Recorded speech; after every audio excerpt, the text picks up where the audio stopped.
Okay, welcome back everyone. Today we're diving into an explainer that honestly feels absolutely essential right now. We're gonna explore something called the architecture of silence. And specifically, we're gonna compare two very different but equally profound blueprints for finding peace in our chaotic modern world: monastic solitude and the Sufi heart. Let's get right into it. Look, it's no secret we're living in the loudest era in human history. And I'm not just talking about the physical noise of traffic, construction, or tech outside your window. I'm talking about that deafening internal static we all carry around today, right? The constant buzz of comparison, the relentless pressure of ambition, and just the overwhelming digital clutter filling up our minds. It is utterly exhausting. And the reality is, most of us actually flee from silence. Why? Well, because when the noise finally stops, in the quiet, we're forced to hear the inner voices we've been trying so hard to drown out. Which brings us to a really vital question, and it's the foundation of our entire explainer today. Is silence merely an absence, or is it a structure?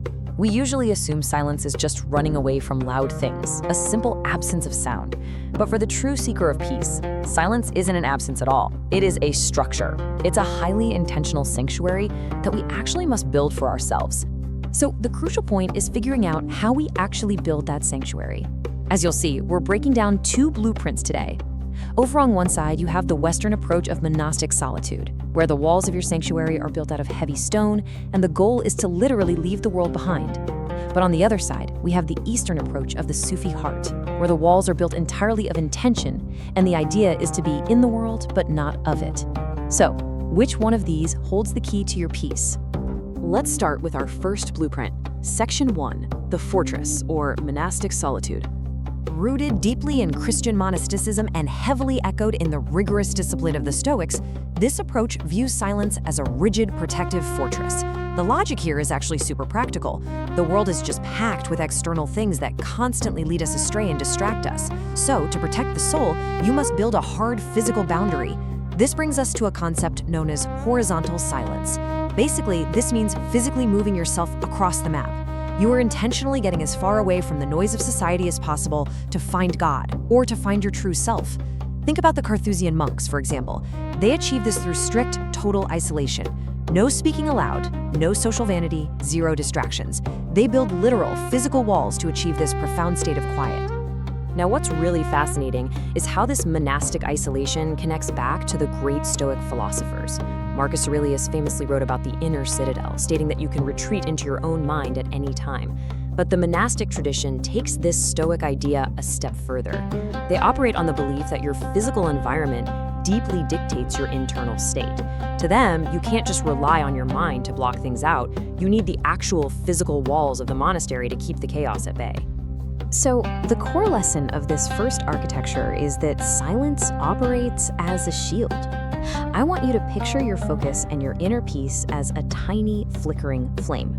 The world, the bustling marketplace, the demands of society, is like a howling wind just trying to blow it out. Monastic solitude builds a heavy shield of stone around that flame so the wind can't extinguish it. It's highly effective protection. But what if you literally can't run away? Let's pivot to the east for our second section, the filter, or solitude in the crowd. The Sufi mystics propose a totally radical alternative to those stone walls. Instead, they build a fortress of presence. This is beautifully captured in the Persian phrase Holwat dar Anjuman, which translates to solitude in the crowd. It's an entirely different way of engineering your inner peace, not by leaving the world, but by changing how you exist within it. To the Sufi mind, true silence isn't about the absence of other people. It's about the absence of the self, the ego, in the presence of the divine. So you don't actually need an empty room to find silence, if your internal state is oriented correctly. The great poet Rumi is the perfect example here.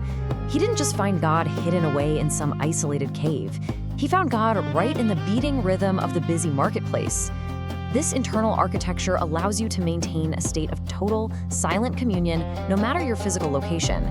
You could be sitting in a high-stakes boardroom, riding a noisy, crowded subway, or stuck right in the middle of a chaotic family dinner and still remain perfectly anchored in peace. The underlying logic of the Sufi approach asks a pretty profound question. Why flee the world that the Creator made? Instead of running away, you do the hard work of transforming your own heart into a cell, a sacred inner space that no one else can enter but you and the truth. In this blueprint, silence is not a rigid external shield trying to keep the world out. Instead, it's an internal filter. You let the world happen around you, but you filter the noise so that only peace actually reaches your core. All right, let's bring these magnificent blueprints face to face in our next section, the collision, retreat versus integration. Now, what's really interesting here is the direct contrast. On the left, monastic solitude is all about boundaries. It's that Stoic discipline of fiercely saying no to the external world. By definition, it is a retreat. On the right, the Sufi Heart is all about expansiveness. It's the profound realization that if your peace utterly depends on having a perfectly quiet room, well, then your peace is incredibly fragile. The Sufi way is an integration. It's about pure presence, completely regardless of the external volume. And this directly leads us to how you can build your own architecture. Let's be practical. If you are a student, a working professional, or a parent, you likely do not have the luxury of escaping to a stone monastery to find your peace, right? You can't just pause life. And that is exactly where the Sufi blueprint, this idea of solitude in the crowd, becomes your absolute greatest tool. So I want you to evaluate your current needs. Do you need to build walls today? Or do you need to learn how to breathe in the chaos? Because honestly, both approaches have immense value. Some days the world is just too heavy. On those days, lean into monastic solitude. Close the door, put the phone in another room, and take 10 minutes of total disconnected quiet. But on the days you can't escape the noise, you must practice the Sufi Heart. You have to find that still point right in the dead center of the chaos. We'll wrap up our explainer today with this final, somewhat provocative thought. Silence is a practice, not a place. The architecture of silence isn't really about where you are located physically, it's about who you are when no one is watching. Your soul is a space, and you are its architect. You now have the blueprints. It's up to you to build your sanctuary from the inside out. Thanks so much for learning with me today, and I'll catch you in the next explainer.